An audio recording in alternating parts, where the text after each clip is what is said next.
জুলাই গণহত্যা ও মানবতাবিরোধী অপরাধের অভিযোগে ভারতে পলাতক বাংলাদেশের সাবেক প্রধানমন্ত্রী শেখ হাসিনার বিরুদ্ধে রাজধানীর বিভিন্ন থানা ও ঢাকার নিম্ন আদালতে প্রায় ৫৭৬টি মামলা হয়েছে। এছাড়া ঢাকার বাইরে আরও কয়েকশো মামলা হয়েছে। এসব মামলার মধ্যে ৩ শতাধিক অভিযোগ সুনির্দিষ্ট আন্তর্জাতিক অপরাধ ট্রাইব্যুনালে জমা পড়েছে।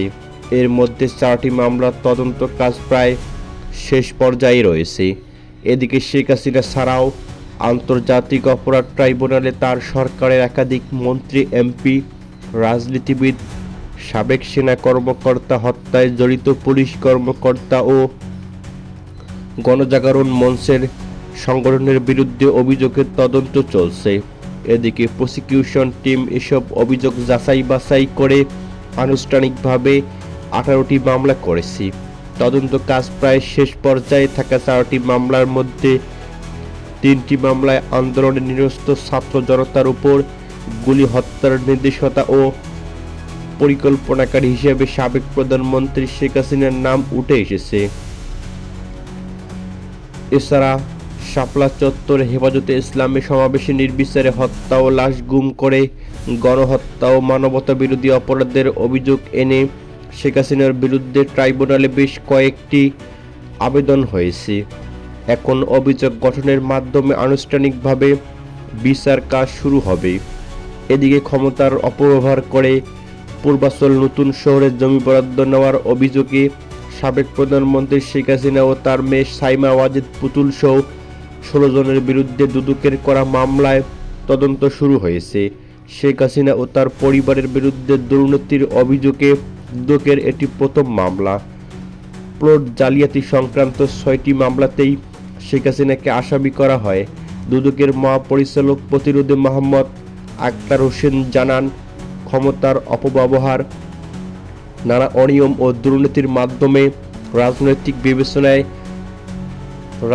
ঊর্ধ্বতন কর্মকর্তাদের যোগসাজে পূর্বাচল নতুন শহরে প্রকল্পের 27 নম্বর সেক্টরে কূটনৈতিক জেনের 203 নম্বর রোড থেকে 10 কাঠা করে মোট 60 কাঠা 6টি প্লট বরাদ্দ নিয়েছেন বাংলাদেশের সাবেক স্বৈরাচারী প্রধানমন্ত্রী শেখ হাসিনা ও তার স্বজনরা। এছাড়া রূপপুর পারমাণবিক বিদ্যুৎ কেন্দ্র নির্মাণের বিপুল অর্থ আত্মসাৎ ও বিদেশে পাচার। এদিকে বিশাল বহর নিয়ে বিদেশ সফরের নামে বিপুল রাষ্ট্রীয় অর্থ অপচয়ের অভিযোগের অনুসন্ধান করছে দুদক। ক্ষমতার শেষ 5 বছরে শেখ হাসিনার বিদেশ সফরের জন্য 250 কোটি টাকা ব্যয়ে 48টি ভিআইপি ফ্লাইট পরিচালনা করা হয়েছে। এসব সফরে তিনি বিদেশে গিয়ে আরও 200 কোটি টাকা ব্যয় করেছেন।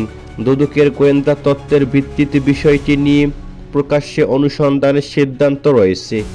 অন্যদিকে সরকারি অর্থ ব্যয় করে বিভিন্ন বিশ্ববিদ্যালয় থেকে ভুয়া ডক্টরেট ডিগ্রি সংগ্রহ করার অভিযোগ নিয়েও তার বিরুদ্ধে অনুসন্ধান শুরু করেছে দুর্নীতি দমন কমিশন দুদক। এদিকে নব থিয়েটার নির্মাণ দুর্নীতির পুনঃ অনুসন্ধান করা হবে।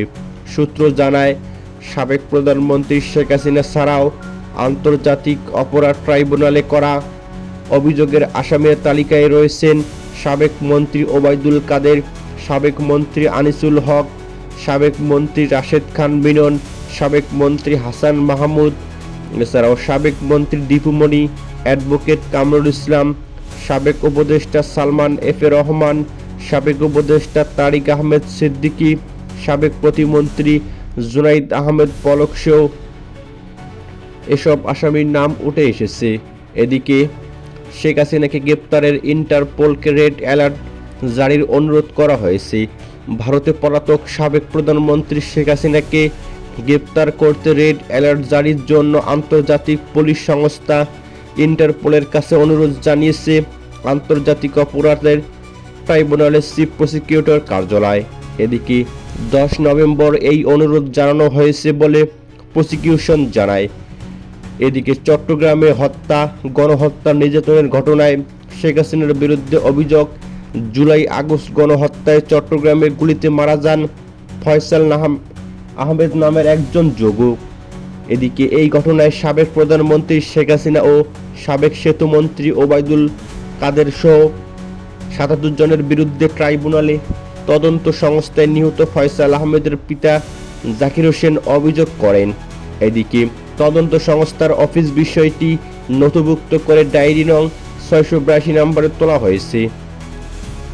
এদিকে সাঈদ কলেজের আহনাফের মায়ের অভিযোগ, ছাত্র জনতার আন্দোলনে 4 আগস্ট রাজধানীর মিরপুর 10 নম্বরে বিএফ শাইন কলেজের একাদশ শ্রেণীর শিক্ষার্থী শফিক উদ্দিন আহমেদ আহনাফকে গুলি করে হত্যা করা হয়।